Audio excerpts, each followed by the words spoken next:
حضرت عبدل مطلب کی پشت میں پہنچا۔ اللہ تعالیٰ نے انہیں 10 بیٹے عطا فرمائے۔ انہوں نے منت مانی تھی، اے اللہ اگر تو مجھے 10 بیٹے دے اور وہ جوان ہوں، تنو مند ہوں، تو میں ایک بیٹا تیرے راستے میں قربان کروں گا۔ جب حضرت عبداللہ جو کہ حضرت عبدالمطلب کے چھوٹے فرزند تھے، ان کی عمر 18 سال ہوئی تو حضرت عبدالمطلب کو اپنی منت یاد آئی۔ انہوں نے اپنے 10 بیٹوں کو بلایا، کہا بیٹا میں نے کعبہ کے رب سے یہ وعدہ کیا ہے کہ اللہ مجھے اگر 10 بیٹے دے گا تو میں ایک بیٹا اللہ کی راہ میں قربان کروں گا۔ اب تم بتاؤ تمہاری رائے کیا ہے؟ کہانی حرم کی پھر دوبارہ دہرائی جا رہی ہے۔ کہا رائے بتاؤ۔ 10 کے 10 بیٹوں نے گردن خم کر دی۔ کہا ایک بیٹے کو ذبح کرنا ہے۔ کہا جس کو چاہو۔ کہا نہیں میں قرعہ ڈالتا ہوں۔ جب قرعہ ڈالا تو حضرت عبداللہ کے نام قرعہ نکل آیا۔ فرشتے پھر دم بخود تھے، مالک تو نے اس کی پشت میں امانت رکھی ہے اور آج اس کو بھی ذبح کیا جائے گا۔ کائنات پر پھر کوہرام مچنے لگا۔ حضرت عبدالمطلب آستینیں چڑھا رہے ہیں، ہاتھ کے اندر چھری ہے۔ یہ خبر پورے مکے میں پھیل گئی، سارے سردار دوڑے آئے۔ کہا عبدالمطلب یہ رسم تو نہ ڈالو، اس کا ادا کرنا مشکل ہو جائے گا۔ کہا میں نے کعبے کے رب سے یہ منت مانی تھی اور اللہ نے وہ منت پوری کر دی۔ اب میں تو جب قرعہ نکالا تو میرے اس فرزند کے نام قرعہ نکل آیا، میں اس منت کو ہر صورت میں پورا کروں گا۔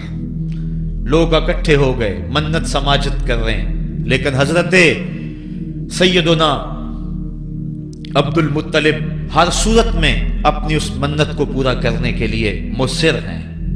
پھر کہا کہ حجاز کی حرافہ اس کے پاس چلتے ہیں اور جا کے اس کے سامنے یہ مسئلہ رکھتے ہیں۔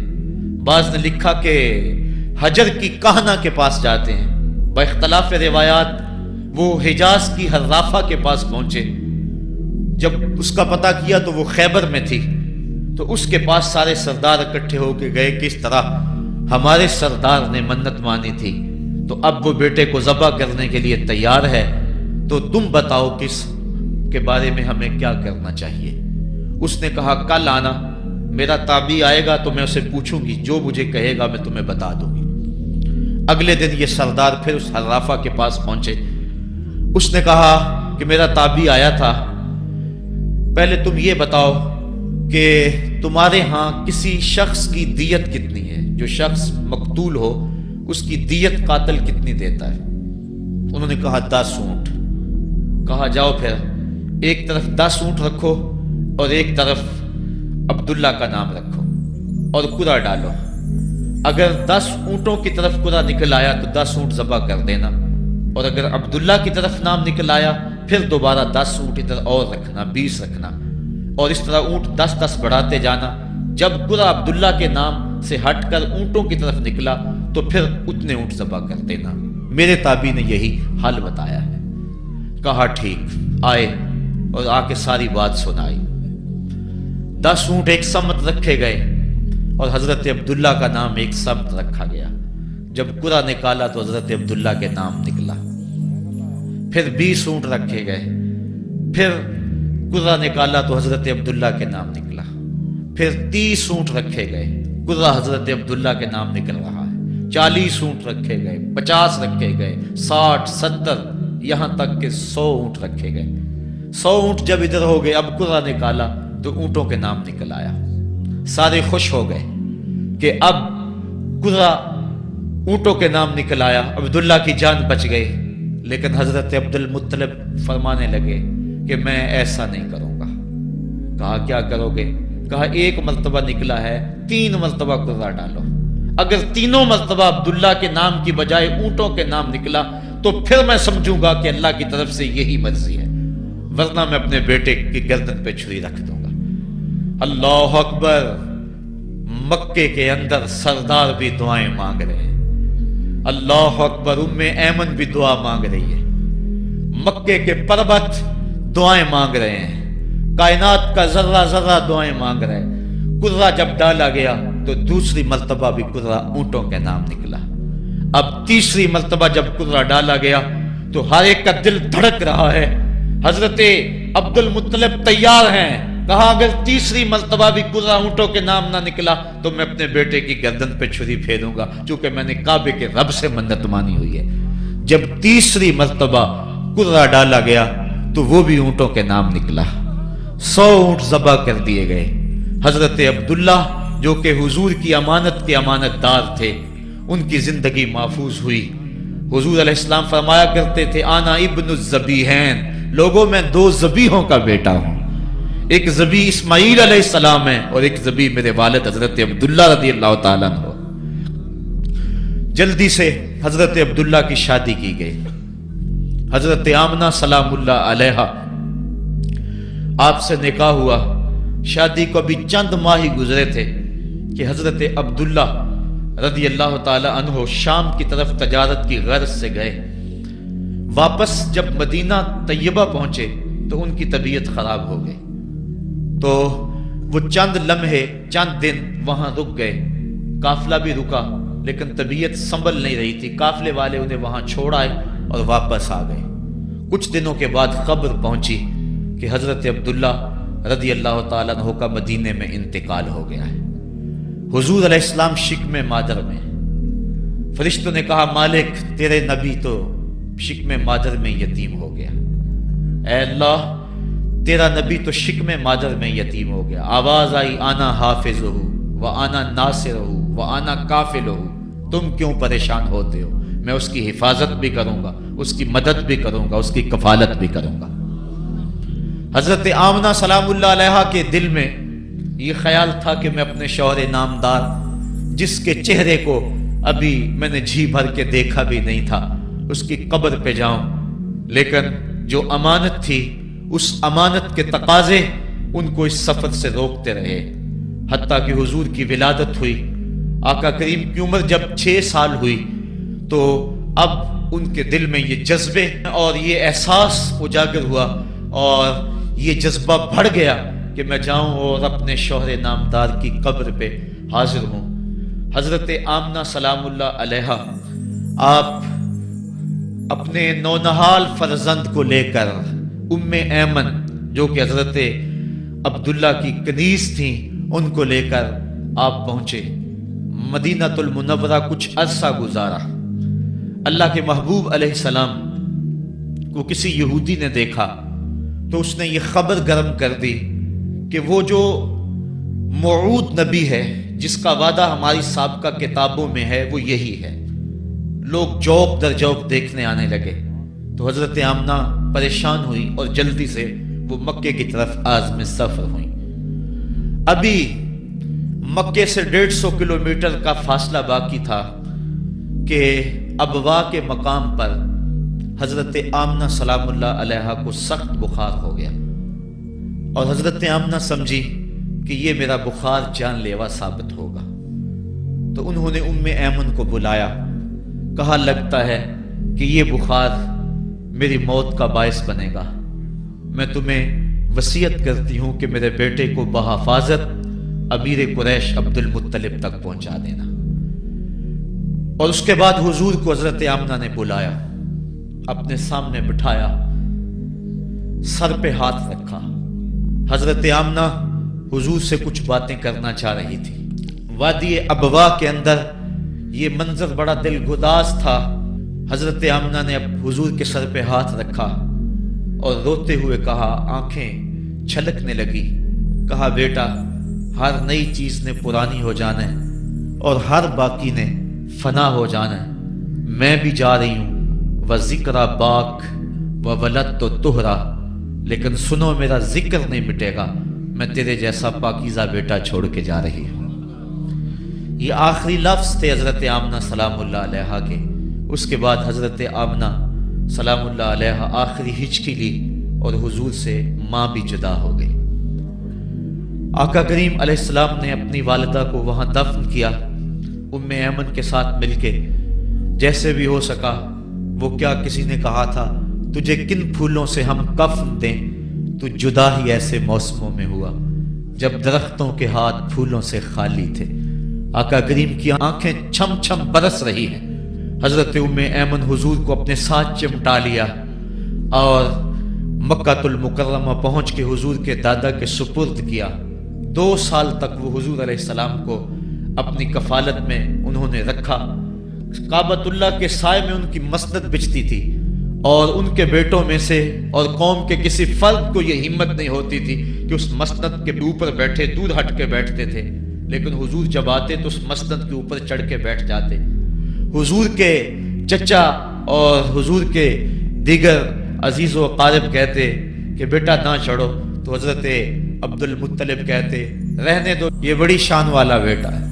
ان سے محبت کرتے، ان کو اپنے ساتھ سلاتے۔ 8 سال کی حضور کی عمر ہوئی کہ امیر قریش کا بھی انتقال ہو گیا۔ ابن حشام نے لکھا ہے کہ جب امیر قریش کا انتقال ہوا تو سوگ میں مکے کے بازار بند ہو گئے، پورا شہر جنازے میں امٹ آیا، لیکن 8 سال کا بچہ تھا، بلک بلک کے رو رہا تھا۔ آج وہ سایہ بھی اٹھ گیا۔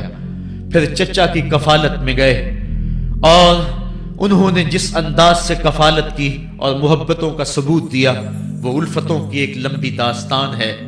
40 سال کی عمر ہوئی تو اللہ تعالیٰ نے حضور علیہ السلام کو نبوت کی ذمہ داریوں کے اعلان اور لوگوں تک پیغام حق کے ابلاغ کا حکم دیا۔ آقا کریم علیہ السلام جب پیغام حق لے کر میدان میں آئے تو گلی کوچوں اور بازاروں کے اندر مخالفتیں، نکتہ چینیاں، ناموافق حالات کے جکڑ اور مخالفتوں کی آندیاں چلنے لگی۔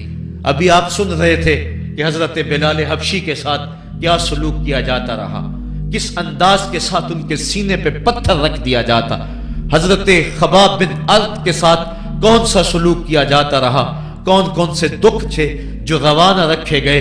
حضرت زنیرہ ان کے گلے کے اندر کوڑا ڈال کر کوڑے کی رسی کو تاؤ دیے گئے، یہاں تک کہ ان کی آنکھیں باہر آ گئیں اور آنکھوں کی روشنی جاتی رہی۔ ابو جہل بولا اب بلانا اپنے محمد کو جو تیری آنکھوں کی روشنی کو واپس کرے۔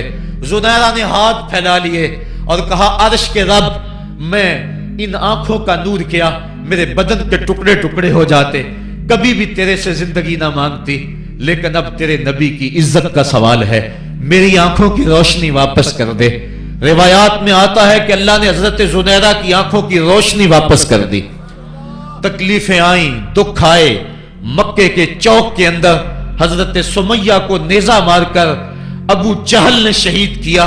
یہ اسلام کی پہلی شہیدہ تھی جن کا خون مکے کے ریگزار کے اندر گرا۔ حضرت یاسر کو شہید کیا گیا۔ یہ حضرت عمار ابن یاسر کے والد تھے اور سمیہ حضرت عمار ابن یاسر کی والدہ ماجدہ تھی۔ حضرت عمار ابن یاسر کو تختہ ستم پہ رکھا گیا اور انہیں کوڑوں سے ان کی تواضع کی گئی۔ آقا کریم آئے، عمار ابن یاسر دکھوں رضیتوں میں سے 2-4 تھے۔ آقا کریم نے سر پہ ہاتھ رکھا اور کہا صبرن آل یاسر، صبرن آل یاسر ان موعدکم الجنہ۔ کہا آل یاسر صبر کرو، آل یاسر صبر کرو، میں تمہیں جنت کا وعدہ دیتا ہوں۔ تکلیفیں آئیں، دکھ سہے۔ اس راستے کے اندر مکے کی گلیوں میں حضور کے ساتھ جو سلوک ہوا کون بھول سکتا ہے۔ کبھی کانٹے بچھ رہے ہیں، کبھی حضور کی راہوں میں گڑھے کھودے جا رہے ہیں، کبھی اوجریاں ڈالی جا رہی ہیں بدن اطہر کے اوپر۔ ابو لہب اپنے گھر کا کوڑا اٹھا کر حضور کی دہلیز پہ ڈال جاتا ہے۔ عقبہ بن ابی معیط حضور کے گلے کے اندر کپڑا ڈال کے اس کو تاؤ دیتا ہے۔ حضور فرماتے ہیں جتنے دکھ اس نے مجھے دیے کسی نے نہیں دیے۔ اذیتوں کی داستانیں رقم ہو رہی ہیں۔ آقا کریم علیہ السلام کے شفیق چچا بھی انتقال کر جاتے ہیں۔ جب گھر آتے تو اپنی زوجہ حضرت خدیجۃ الکبریٰ سے دکھڑے کہتے، وہ بھی انتقال کر جاتی ہیں۔ اس سال کا نام عام الحزن رکھا جاتا ہے، دکھوں کا سال، مصیبتوں کا سال۔ آقا کریم بہت دل برداشتہ ہوئے قوم سے، پھر سوچا چل طائف چلتا ہوں اور طائف والوں کو پیغام حق دیتا ہوں، شاید میری آواز پر وہ لبیک کہہ دیں۔ 1 مہینے کا سفر کر کے حضرت زید بن حارثہ کو ساتھ لے کر طائف پہنچے۔ ان کے 3 سردار تھے، عبد یالیل بن عمر، حبیب بن عمر اور مسعود بن عمر۔ ان کے پاس جا کر پیغام حق دیا، کہا تمہاری بھلائی کا سندیشہ لے کر بڑی دور سے چلا ہوں، میری دعوت کو قبول کر لو، دنیا میں بھی کامیابی